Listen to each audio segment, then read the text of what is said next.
Sinabi ng Panginoon ng mga hukbo, tiyak na darating ang araw ng aking pagpaparusa. Magiging tulad ito ng nagliliyab na pugon.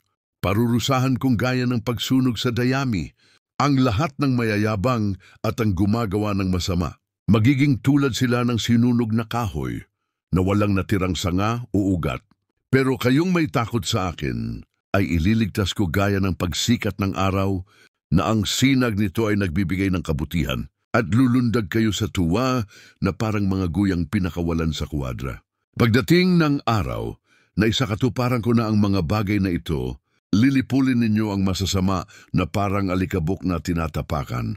Sabi ng Panginoon ng mga hukbo, sundin ninyo ang kautusang ibinigay ng aking lingkod na si Moises. Ang mga utos at mga tuntuning iyan ay ibinigay ko sa kanya doon sa bundok ng Sinai upang sundin ng lahat ng mamamayan ng Israel.